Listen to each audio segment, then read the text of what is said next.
Welcome to the Full Dive Gaming Podcast, bringing you a full dive of all the news, discussion, and insights you need for virtual reality gaming. This podcast is brought to you by Asterion Products. They're a top-selling company on Amazon with great AR and VR products. I'm Jay Bratt. I'm a VR YouTuber and streamer.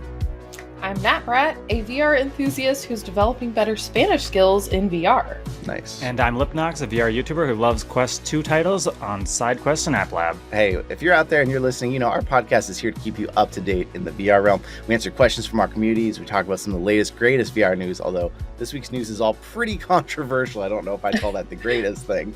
But then we discuss the games we've been checking out. Of course, we're here on YouTube if you want to see our faces, or we're on all the audio platforms if you want to take us anywhere on the go with you. We got some good questions this week, and we answered this question before, Lip, but you weren't here, so we wanted to catch up with your thoughts. What are your thoughts on Bonelab? So I feel like Bonelab is pretty much the perfect way to make an Oculus Quest 2 title, because it's like, here's our engine, here's all the physics you want, go play with it and do all the things. And I think there was another game called Sport Mode or something that was like an App Lab game that was very much the same kind of freedom sandbox thing.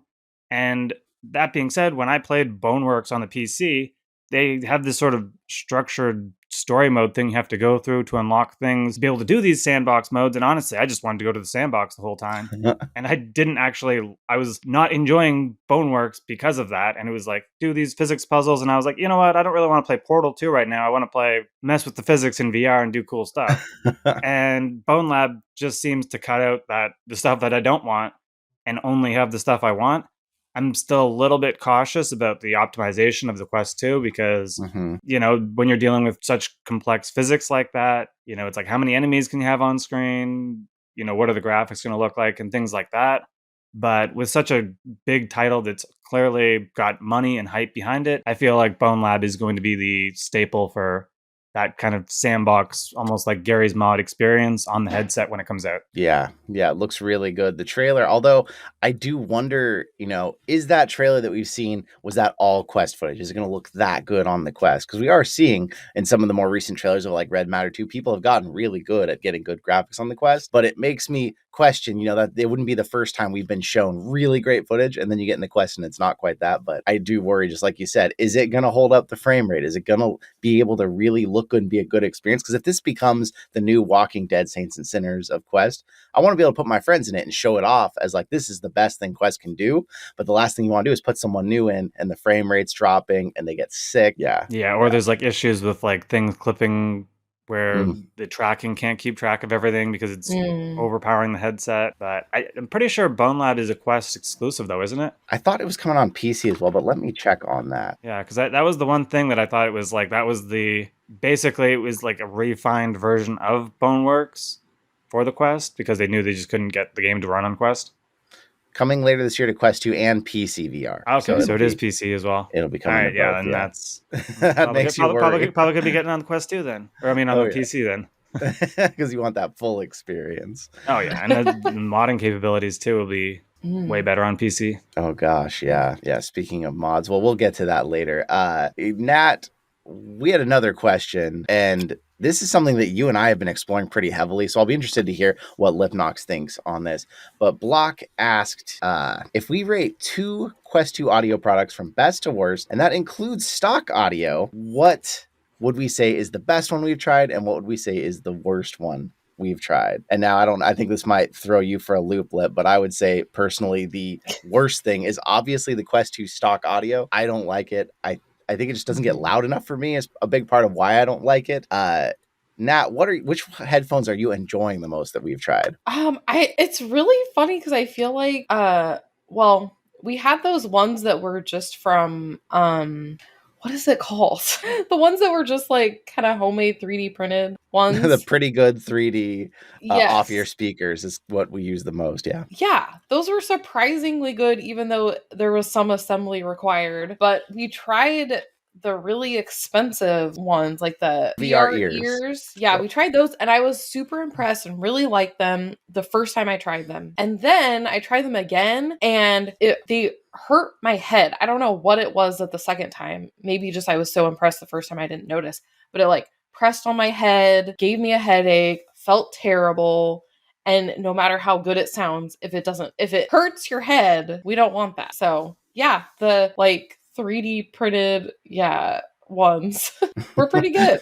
We like those. Lip, you use the stock audio mostly, don't you? So I actually have like a mixture of things because when I had my Quest 1, I bought these Kiwi design ones that they had 2 different headphones and they each plugged on because there was 2 headphone jacks in the Quest 1. Yeah. So it was perfect because they were earbuds and they had the 2 sides and they just plugged in the side, went straight down. There was a perfect distance between my ear and everything. And then randomly, like a month before the Quest 2 came out, it just stopped supporting both ears. No reason. I replaced the headphones, bought another pair, and it still did not work. I've reformatted the headset tons of times. Apparently, just after a period of time, that feature breaks on the headset for whatever reason. I don't know if it's something to do with Android or something. But so when the Quest 2 came out, I was like, okay, well, let's get, better headphones. And I went and tried to buy all these different earbud type of headphones. I went on Amazon, AliExpress. I got AMVR ones. I don't know. There was a whole bunch that I ordered. They were all relatively cheap, and every single one of them that I ordered stopped working after about a month. Oh. So I just said, okay, this is ridiculous. So then I was using my PlayStation VR headphones that came with the PSVR, the first gen, and I loved those. And then they stopped working after a period of time. But mind you, I'd been using them for a super long time. And now I'm using literally just Sony earbuds, regular whatever things. I think they were like $20 on Amazon. And I've just accepted that I've lost this battle. But I do occasionally. So if someone's in the room with me and they want to hear what I'm playing, sometimes I'll leave the sound coming through the Quest itself. But because it's like annoying for anyone around you, I'm kind of hesitant to like do that. But that being said, when I played the Twilight Zone VR game, I did that. And for whatever reason, that game had some intensely loud sound effects that would actually vibrate your ears with some of the sounds. And I'll be honest, that game wasn't that great, but the sound effects and the way that I heard them through that method was honestly really good. So I kind of am at a point right now where I'm like, I wish someone would make the perfect headphones for me and send them to me to review, but I've yet to see them. Well, for all of you listening out there, this is a full dive exclusive sneak peek that you're not going to know about yet anywhere else. There are 2 potentially audio solutions coming next month for the Quest 2, and one of them is from a really big company, really big, well-known. Can't say any more, but I am super excited, and I'm really hoping it's going to solve all the problems we've all been having in trying to find the right audio solution, because I cannot wait, and we'll definitely be getting a unit to check it out. So we'll keep you posted out there. Before I give away too much, Nat, Shafe had another question for us, as Shafe usually does, right? Not just Shafe, but Shafe Stradamus. Did have a question. And his question was, will you be going back to more live streams when PSVR2 launches, since they've announced you can stream straight from the headset? And I wasn't sure if he was talking about us individually or us as, the full dive team, but I think we can kind of answer both questions. So, we haven't been doing a lot of live streams. I'm gonna ask both of you because I just kind of go with the flow. Lip, have you been live streaming at all lately? I think I've live streamed like maybe 4 times on the channel because I don't have it set up for the Quest 2 to live stream, and I just don't. My biggest problem is whenever I live stream, since I do it so sporadically, it just I don't get a lot of people watching, and then I feel like an idiot playing the game in front of no audience. And I'm like, oh, is anyone there? Oh, hey, what's up? Check my phone. Is the chat working? Is it not showing up on the PSVR? So, I mean, I think for me, I honestly have live streamed when it's just been, there was that block game. I don't know what, a big block or something. Then I was like, no one's going to watch this video. So I just live streamed the game for half an hour and said, there's my effort. So I didn't have to like go in and edit a full video. Right. But for me, it's like, I'm not typically the type of person that will watch a live stream unless it's Jay there for like a week, not sleeping, doing all his stuff. I just get bored and typically click out. So for me, I typically just want to make the content that I would watch. So I'm not so much with the live streaming, but I do definitely wish that I was, because it seems like a way easier way to put out content more regularly, which I'm struggling with. That's tough. Yeah, I I think most channels, it's funny, we go through these waves where you start off putting out tons of content and it gets hard, you know, all that editing wears you down. And then you try live stream, it's like, oh, this is so much easier in a different sort of way. So you live stream for a while, like all the time, and it's easy. And then it's like, okay, this is exhausting, but in that very different way than editing. Mm-hmm. And so you kind of find this mix eventually. I've been off live streaming for quite a while, but I want to do it more. So I've been like, okay, maybe I'll take the live streams to Twitch because we're so busy we've been doing 2 videos a day on YouTube lately that if you do a third one, it can mess up your uploads. It won't notify people if you do 3 in a day. So I keep saying, oh yeah, I want to, but it's one of those things that when it comes down to it, it's hard on a Quest. It's even kind of difficult on a PC. So if the PSVR2 makes it easy, there's face cam, it's nice looking, you can see the chat, you can keep up. I think I definitely would start going back to doing more of them on the PSVR2 because if it's just that one button press like it was for PSVR1, yeah, but it's got to look better. You know, PSVR1, you could live stream on it, but man, you had those like fisheye effect going on, and if a chat was too long, you wouldn't see it all. If it just skipped one, you wouldn't see a chat. It wasn't a great experience, but it worked. I hope PSVR2 just makes it great. Yes. And the other thing too with live streaming on the PSVR was that if you wanted the max resolution, you had to like use a game capture thing, plug all that in, and I was like, okay, this is too complicated for me right now. As soon as I got to use other software and connect it to my computer, I'm like, I just, like you said, if they make it super easy and it's aesthetically nice to see and I can just hit that button, then I mean, why wouldn't I? Yeah. Yeah, and then you lose seeing the chat if you use a capture card. Yeah, it was such a trade-off with the PSVR. Yeah. So to your answer to your question, Shafe, hopefully. Hopefully, as long as it gets easy and works well, then yes. So we had some great questions from Shafestradamus or Shafe Doc. Maybe it was actually Shafe Doc and Starsight, but they pertain to a couple of big news pieces. So we're going to answer those in the news. Speaking of that, we're going to jump into the news, but we got to tell you about our sponsor. If you don't know Asterion Products, you got to check them out. By now, they make VR accessories. They got VR floor mats, VR headset stands, headphone stands, and the stands glow different colors. They're gorgeous and they're not very expensive. They're $25 or even $20 sometimes on Amazon. Go check them out on Amazon. If you use code FULLDIVE10, you can save another 10% off that price. This is a big one that a lot of people are pretty upset about. The Quest 2 price is increasing on August 1st, so a couple days from when we're recording this, and maybe a day or so from when we release this episode. So the 128 gig is going up to $399.99 US. Yeah, that's quite the price jump from the $299 we've all been used to. And the 256 gig is going up to $499.99 US. As you said, this is quite a big price jump. Some people are very mad, understandably. Some people are like, well, it was super cheap anyway, so whatever. But there's just definitely a whole lot of buzz about this. So what is everyone's thoughts right now?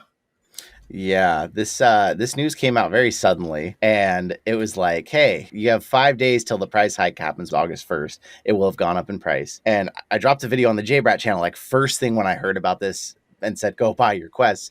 Well, then Amazon either sold out or they changed their price early. So people are going out to Target, other places to get the cheaper price. But the funny thing is in the reactions in the comments, I think that all of us have just become so beat down and tired of the prices on everything going up right now so much that people just don't even have the energy to really fight it. People are like, oh yeah, it's too bad, but everything is so expensive now, or oh, transportation costs or gas costs, or oh, the Quest 2 was just cheap, and so what can we do? It was like, normally I feel like this, you know, if let's say the PlayStation 2 years into its life cycle upped its price by 33% or 25%, people would have been up in arms. But everything is so high in price right now that we're just like, okay, it's just one more thing to add to the list. But I do think it's going to slow sales a lot. But the interesting thing is we've all thought for a while Meta's losing money on these. And Meta's last 2 earnings calls have showed their profits were lower than projection. So if you have a product that you sell that loses you money every time you sell the product, if you raise the price, people will buy less, which means you'll quit losing so much money. So maybe that's a strategy here. Lip, what do you think about all this? So one thing you guys forgot to say is they do get a free copy of Beat Saber now. Yeah. That's Does that really? Completely. That's the icing on the cake for you. But I mean, like, if we go back to Christmas last year, you could buy an Oculus Quest 2 for $299, and you could get tons of retailers were giving like $50 credits or $50 discounts on top of that. And then I think there was referring programs, like there was all the opportunity to truthfully bring your Quest 2 price down to like, I think it was like $215 or $220, and now we're looking at almost double that. That being said, there's nobody else in the market, so you buy a Quest 2 or you don't play VR at this price point. Those are your options, you know. You can go maybe like PC VR is still crazy expensive. It's not like the Valve Index has dropped in price at all, and there's no announcement of a new headset from them. So like I'm kind of at a point now where it's like I hate the price increase, but if they were banking on this low price creating just endless influx of sales, then that was their issue. Because the problem is the Quest 2 has a major issue in terms of the storefront where there's so many things that are free. There's not a lot of influence, like there's not a lot of reason for a lot of people to go out and spend all the money, because there's people buying the headset be like, I just want to play VRChat and Rec Room. I just want to play Pavlov. I just want to play Gorilla Tag. You know, like there's so many games that are free on the headset that you don't really need to buy that many things. And I think there's so many games on the storefront that are disappointing that lead people away from buying lots of things, because you know, if you bought the headset and you bought Resident Evil 4 VR, every game you played after that is going to be a letdown, and you're just going to maybe not buy as many games, especially if you're not hardcore about that. So I kind of feel like this sort of focuses them more into the hardcore people that are like serious about the VR. The other thing too that I feel like is one big aspect of this is they're going to release another headset. It's going to be expensive.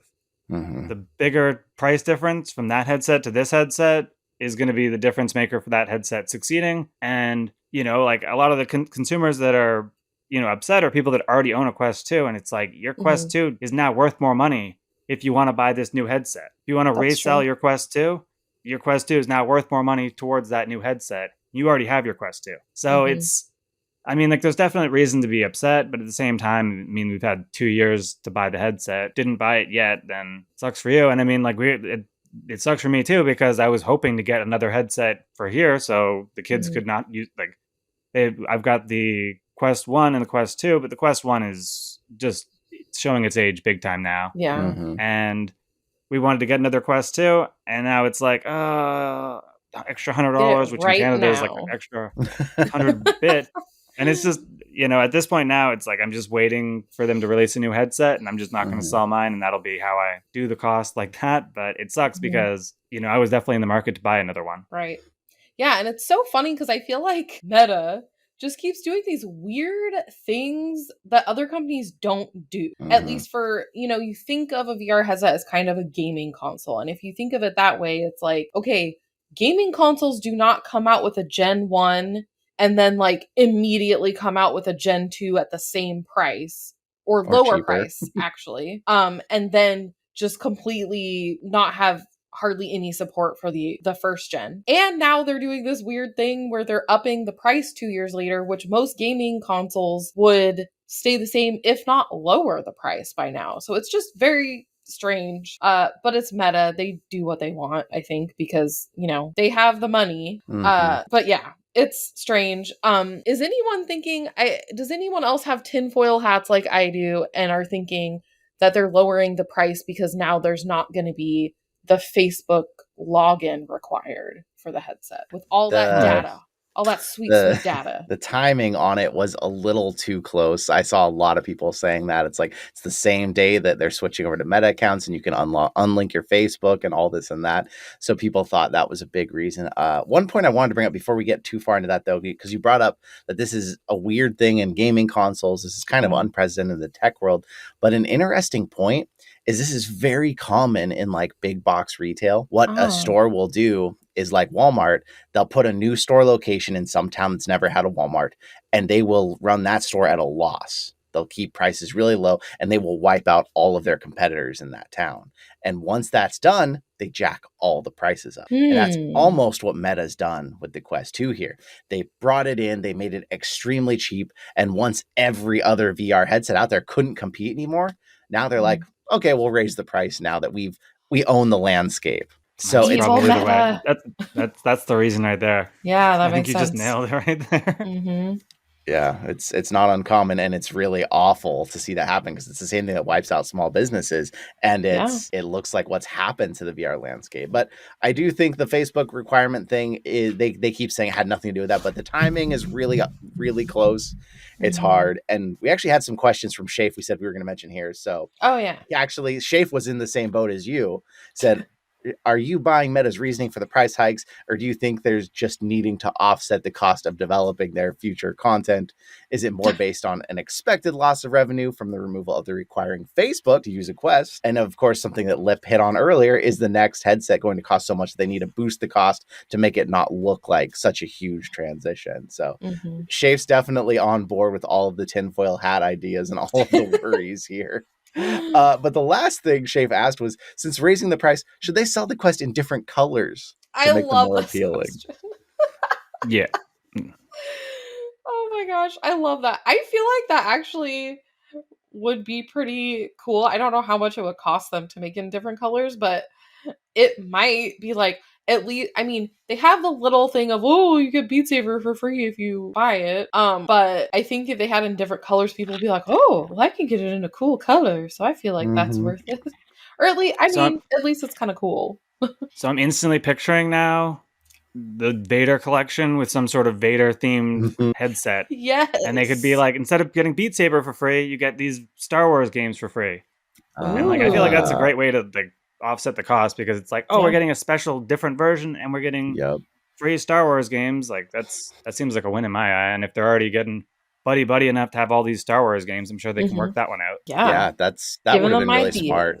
I feel like what they could have done was they could have quietly raised the price $50 on like the original, and then made a bunch of colored ones or limited edition ones and made those all 400, because people would have bought a second one if they could get like a special edition instead of just being angry about this all. And then they could have quietly raised the other price a little bit, not really set off too many alarms. Yeah, just like you said, you know, there could be a Supernatural edition that comes with a year of Supernatural or something, because they own Supernatural. There could be a Beat Saber edition because they own Beat Saber, and they could have paired these things together in there could have been a way to market this much smarter than just being like, hey, guess what? We're raising the price and we're doing it suddenly, so you don't have that much time to go buy one, and screwing everything up. Yeah, they just make some odd decisions sometimes. Like, I feel like sometimes they're not great at marketing stuff. It's like, there could have been way better marketing strategies to make this like cool, instead of like, what are you guys doing? They're a communications company and not a retailer, you know, so that maybe not be their strong thing. But funny thing, the next bit of news we're talking about is kind of on this same vein. Not only are the headsets going up, all the official Oculus Quest 2 brand accessories are going up in price too, which most of them, especially for someone like me who reviews a lot of third-party accessories, most of them were already too expensive that I wouldn't buy them. But real quick, I'll just say one. We'll quickly all react what we think, and then I'll move on to the next one. So first, their Elite Strap, the Quest 2 one that is somewhat known for breaking. It was previously $49, is now $59.99. What do you think? I just wanted to have a very big facial reaction. So how horrible!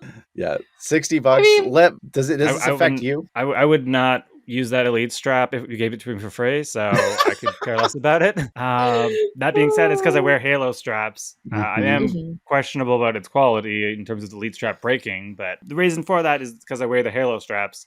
I would not use a link cable because I liked using it wirelessly. Because I have a Halo strap, the carrying case doesn't work for me, and I don't even know what the fit pack even is, so doesn't bother me in the slightest about these things. But as long as Bobo VR keep their prices the same, that's what we're hoping here too.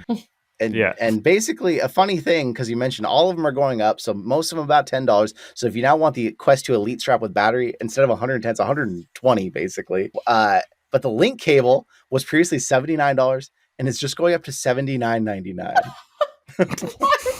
Why? That is so. just I guess 99 lots of people buy it, adds up, but I don't know how that. I don't know how that cable costs $80. Like, this is madness. This is the price of a controller. Yeah. It's more than a controller now, because I think the controllers are still $69. Oh my gosh. So yeah. Their carrying case, which also, it's fine, but it's not great. It only fits Elite straps or stock straps, has gone up to almost $60. And the Fit Pack, for those who don't know, it's a different facial interface that has like a wider opening at the back, and it has like a cloth pad and another different pad. So it's basically for people who want to find a different fit on their face. It's now up to $50, which is a lot, because I swear you could buy like 4 facial interfaces on Amazon for that price.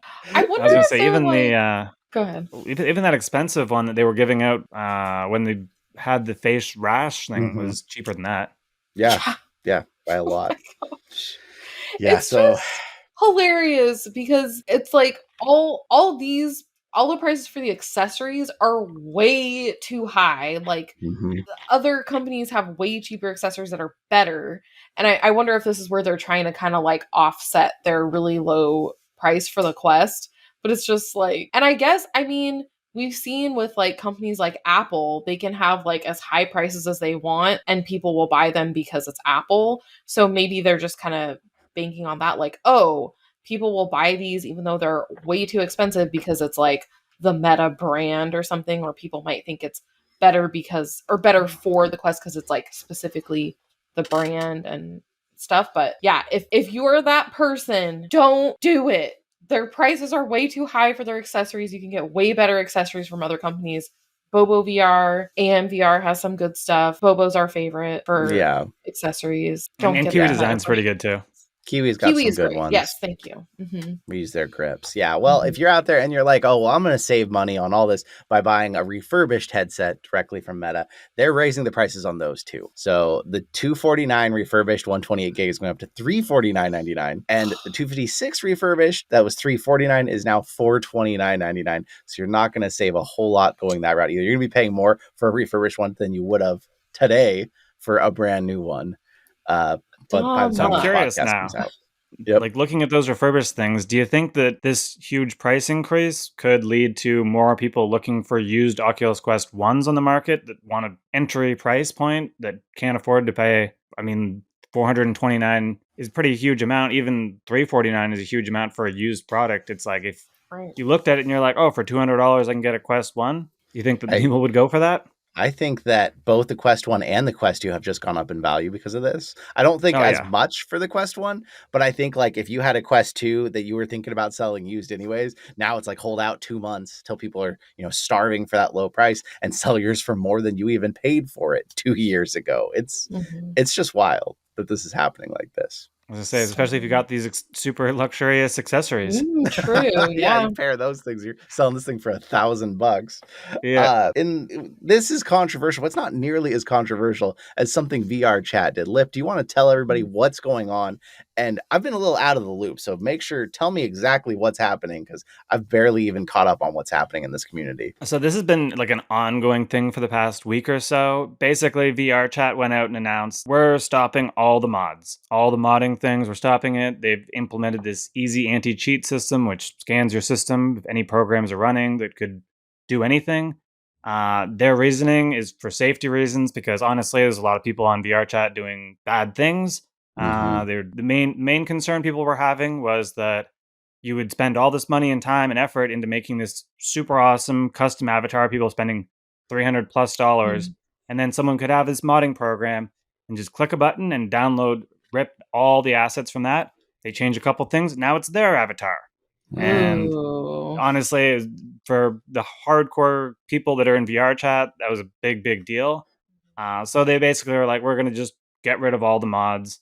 It's going to make it safer. We're going to make it easier for them doing all the things. But that being said, the mods are not just simple things like bad things. There's accessibility things. So if someone is deaf, there is something that will literally put subtitles in for what everyone is saying. There's all these types of accessibility things. Like, I don't know if this accounts for the PlaySpace Mover, but even like I've been using the PlaySpace Mover religiously on VRChat to position myself where I want to be when I'm sitting or wherever I am. And the other thing too is that VRChat has this, and it's their ideology that they think this is a good idea, but you cannot search for avatars in VRChat.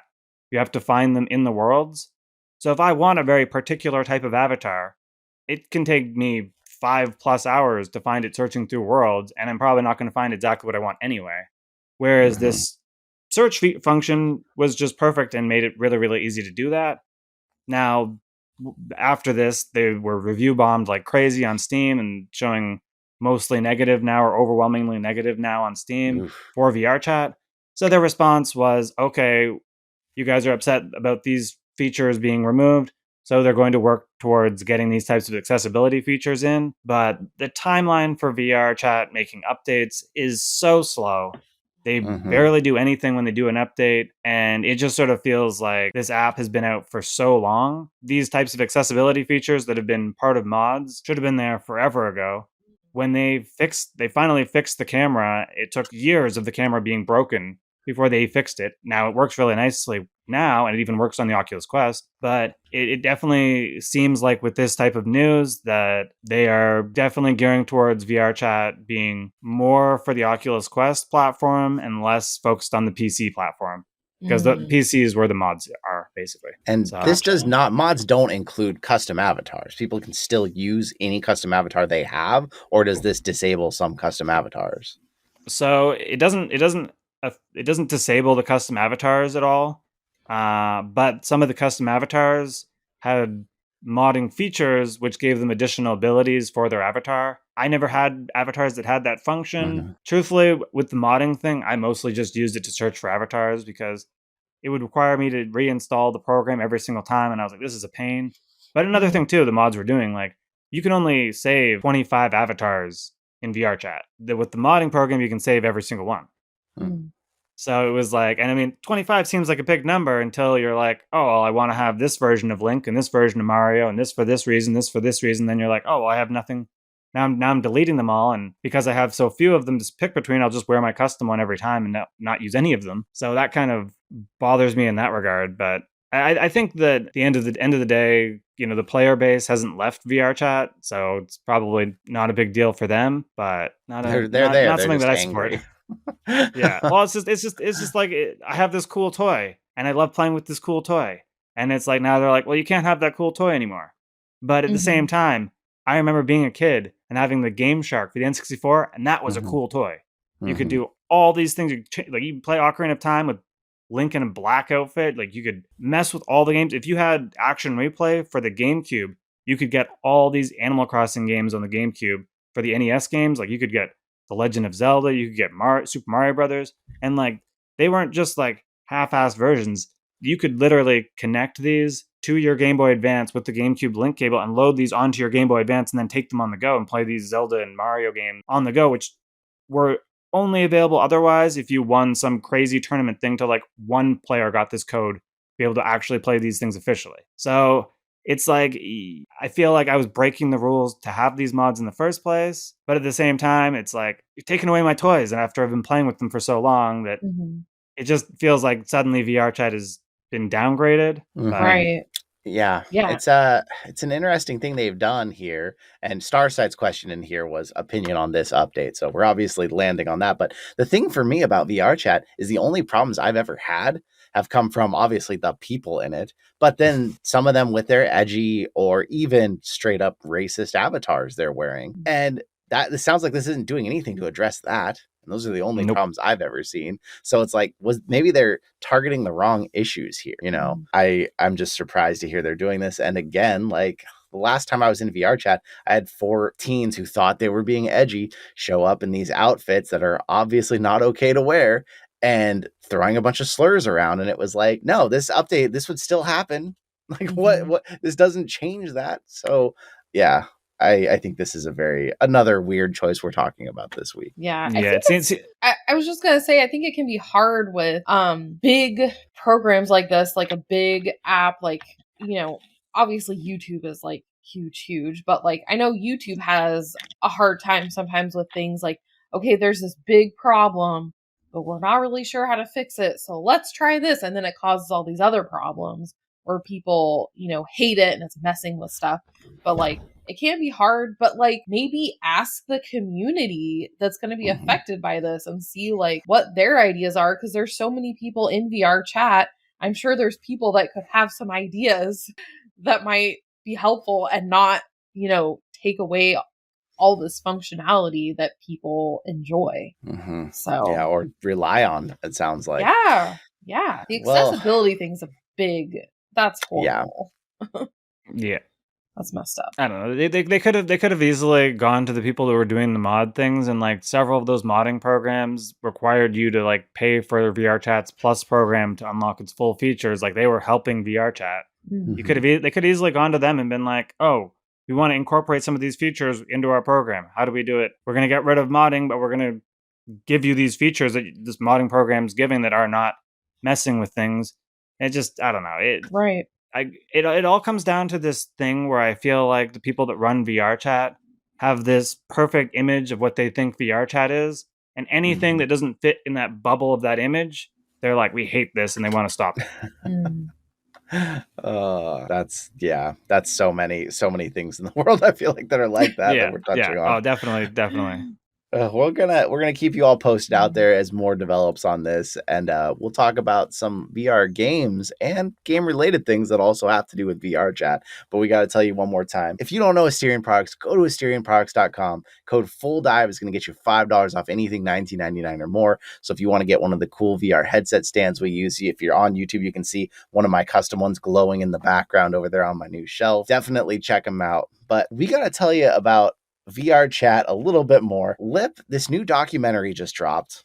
Documentary might be a loose word, but it's called We Met in Virtual Reality, and it just dropped on like HBO Max and stuff, and it's like an HBO documentary that like put their name on this and everything, and it's an hour and a half long, and it's about several stories of things that have developed in VRChat, like between couples. There's of course a couple that met and fell in love and eventually got VRChat married. And there's, these other stories of like, actually one of the cool ones was people teaching American Sign Language in VRChat for this huge deaf community, which of course this documentary just dropped right before this whole thing with accessibility mods happened. So there's probably some mixed feelings about that. But Lip, had you even heard about this documentary? I only heard about it when you mentioned it as being on, like, talking about this for the show. But that being said, I've watched a lot of these types of smaller VRChat documentary things, especially on topics like this. And it is truly amazing the amount of people that go into VRChat as a dating app.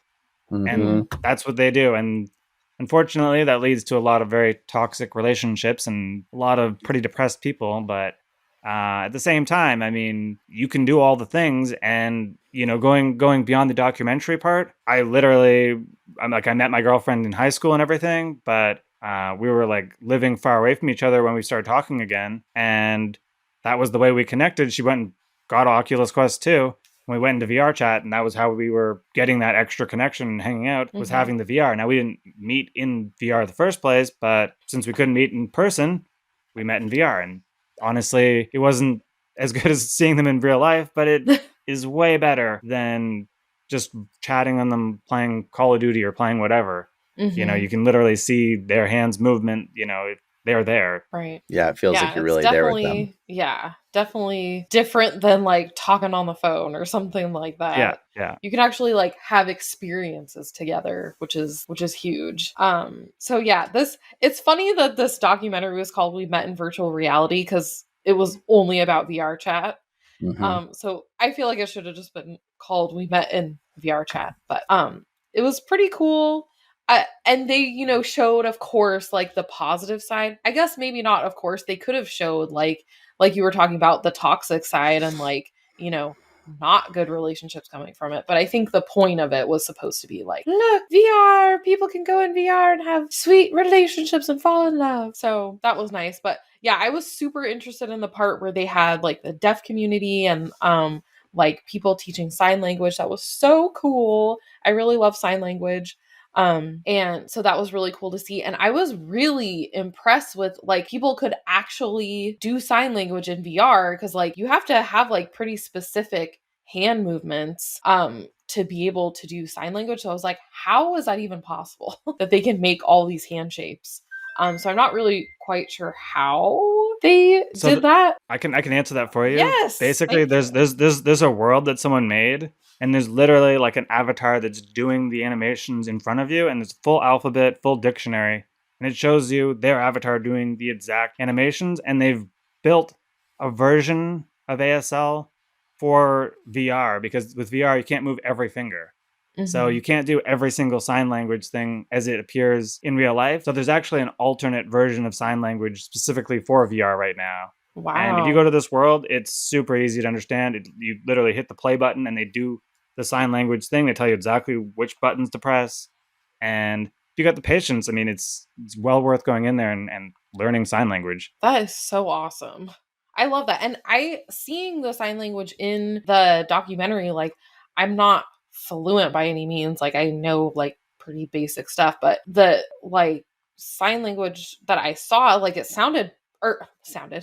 looked like pretty close to actual sign language. And like some of the signs I saw, like, that is that sign. Like, it was pretty amazing. Yeah, it's and hopefully that's not something that will be taken away by this. No, that's unrelated. Okay, good. I was like, it's is this interesting like a mod thing? That this came out and they called it We Met in Virtual Reality, not VRChat, obviously, because they want this to have mass appeal. They want this to reach a lot of people. But one of the biggest faults of it, I think, from what the credit said, it looks like this was produced and edited and directed by one person. And basically, that one person has been in VRChat forever, and they met people, they interviewed. Everything takes place in VR. There's no actual people in this whole thing. So it kind of plays out like an 1.5 hour long YouTube video on VRChat, but some of those VRChat interviews on YouTube and in this documentary are really good. They're really interesting. Yeah. My biggest qualm with it was that instead of jumping right into one of these gripping stories and these interesting things, the first like 5 to 10 minutes of it before the title screen feels like unedited VRChat footage. So awful. Like I feel like a lot of people who are interested in VR aren't going to make it to the title screen trying to watch this documentary because of that. I don't know if it was 5 to 10 minutes. It might have only been a couple minutes, but it felt like 5 or 10 It felt like an eternity. It did. I didn't look at the timer, but if the distance from when it started to when it hit the title screen and then got into these stories, it felt like forever. It felt like one of those videos someone posts of VRChat footage that has no story, no rhyme or reason. It just is like, oh, here's a bunch of people in the lobby all talking at the same time and you can't hear anything. It was terrible. So I was like, why is this on HBO? Yeah, and as people who love VR and have been in VRChat, you would think we're the target audience for this thing. And I struggled to keep it on. I thought about stopping the documentary a couple times, but I was like, no, I want to talk about this. I want to see it's like, I'm going to stick to it. But the pacing, I mean, having another editor run through it or some storyboarding, it could have been much more compelling if they had done that. And because the stories were great. The people who met each other, the deaf community, the other people that just had friends, but were talking about how this helped them with their depression because they could be themselves in VR. These stories were great and gripping stories, but the way it was all put together, it didn't always keep your attention. And I was really like, wow, if I'm having a hard time watching this and I love VR, a lot of people who see this on HBO and are curious are probably not going to even make it to the title screen before they click off. That's our, attention spans in this world right now. And it honestly, it sounds a lot like there was this documentary that I watched on YouTube that was about the rave scene in VRChat. And it sounds a lot like maybe this is made by the same person who did that video. But honestly, I really liked that video, but it was one of those videos that you didn't really want to watch the video. You just wanted to do something else and listen to the video. And I'm wondering if maybe that's the way to fix this one is you just turn it into like an audio thing, and you can hear all the stories and everything, but we know what VRChat looks like. Right. Yeah, I'm curious. That too, the very opening scene, the frame rate is rough. Oh, yeah. Why are you opening with something that's not perfect? Yeah. Because that right there is going to turn people off. And it may not be noticeable on all TVs, or who knows, maybe my internet was also like throwing something off, but usually our internet's fast. So usually we don't have the issue. I just want to give them some benefit of the doubt there. But I was like, okay, this is not the way to open this. You want to open this with like the glory shots of how beautiful VRChat can be, not some scene with too many people that's making it all glitchy. Yeah.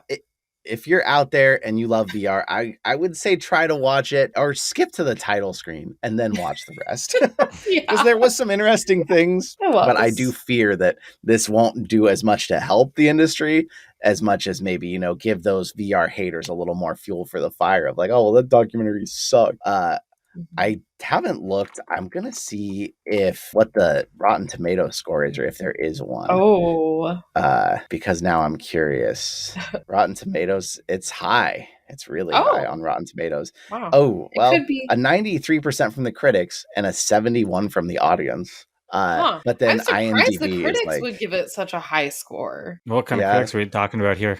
I mean, Rotten Yeah. Tomatoes critics. So who knows how high Yeah. level that means? Is this Roger Ebert and yeah, is this reputable reviewers or is this some random like I don't know news article website? It's whatever system Rotten Tomatoes uses, which I don't always agree with their scores. But then IMDb gave it a 5.9 out of 10, and then on Google it says 46% liked it. So I don't know exactly how that compares. I feel like Rotten Tomatoes maybe is not a good thing to look at anymore for their opinions don't always hit what the masses feel. It seems like it kind of used to. So I would love if you're hearing this and you watched it or you're here on YouTube where you can actually comment, I would love for you to come tell us what you think, because I definitely think it could have been better and it had some great stories, but just the overall flow of it really threw me for a loop. Yeah. Speaking of movies, Lip, do you remember an old movie called Labyrinth that had David Bowie in it? Have you ever seen that movie? So I actually fell asleep to watching that movie like a month and a half ago. Nice. My girlfriend put it on and I was like, oh yeah, we're gonna watch the movie, and I just fell asleep. I was tired anyway. So that's my experience with that, but she really liked it. Well, hopefully you made it a little ways into it, and if she's seen it before, there's definitely a lot of nostalgia driven in this movie. Yeah. But Walkabout Mini Golf, the mini golf VR game that is super fun and we love it, got a Labyrinth update. So for $3, which is typical for their new courses, you can buy a mini golf course, 18 holes, that is built all around the world of Labyrinth. You even start off in the bedroom, I think, where the movie starts. I keep in mind, I haven't seen this thing probably in like 15 years, but it starts off there, and then you go through the labyrinth, and there's all these things from the movie on each golf course. And if I had remembered the movie better, I probably would have enjoyed it even more. But Nat, we both played through this last night. What did you think of the Labyrinth update? It was so awesome. And I haven't seen, is it Labyrinth or I don't know. But I haven't seen this movie since I was like a kid. And so I like kind of sort of remember like fever dream style, like, oh, there was like a baby and David Bowie and creepy little things everywhere. Like, I didn't remember a lot, but even if you haven't seen the movie, I'm sure, yes, it would be more cool to be in it if you've like seen the movie recently. But if you haven't seen the movie recently or even at all, it's still really cool. It was my favorite course that Walkabout Mini Golf has had so far. It's like, it just feels like big. It's really fun. Like you can really explore around a lot, like beyond just where the holes are.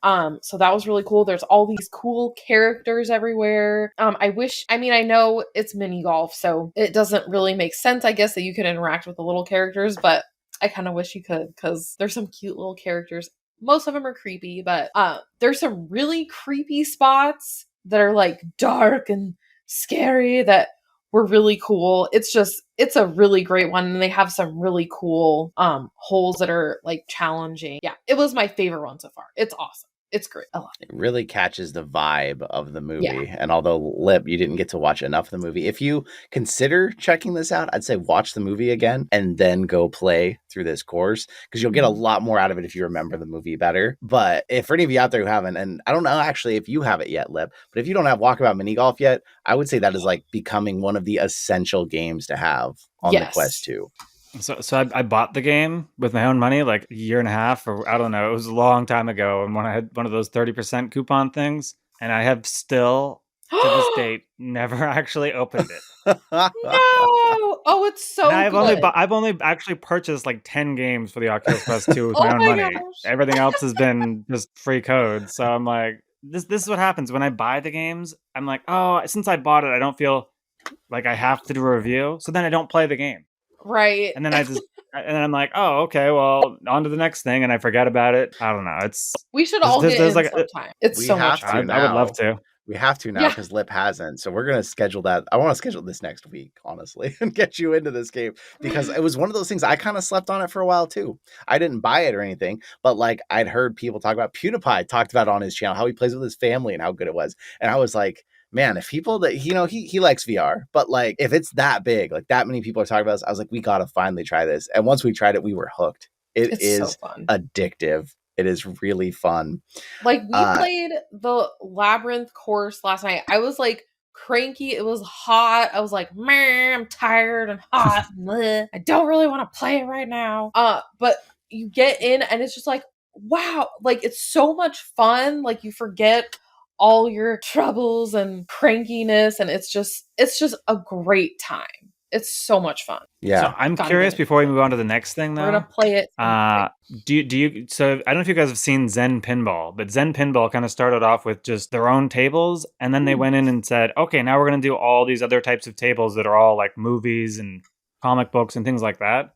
Do you think that's where Walkabout Mini Golf's gonna go, where they're gonna start doing themed courses based on maybe we'll get a Star Wars one or Avengers one, or it's funny that you whatever. mentioned that, because that's exactly what they're doing. And Labyrinth, surprisingly, was the first like big one that came out, because we'd heard a few months ago they were going to bring the island from that old puzzle game Myst. They were going to bring Myst into Walkabout Mini Golf. That's supposed to come this fall, I think. But it's like now they've made all these beautiful worlds of their own. Now they're starting to make these big licensed ones, these IP ones, and Myst is coming to Walkabout Mini Golf. But for those of us who, may remember Myst from way back when, Myst actually recently launched on Quest 2, of all things, fully revamped for VR. And now they just added hand tracking to the entire experience of Myst. And I've got to tell you, I tried this last night. Nat and I were both supposed to try it. And after I got done trying it, I said, don't try it. We'll talk about it on the podcast.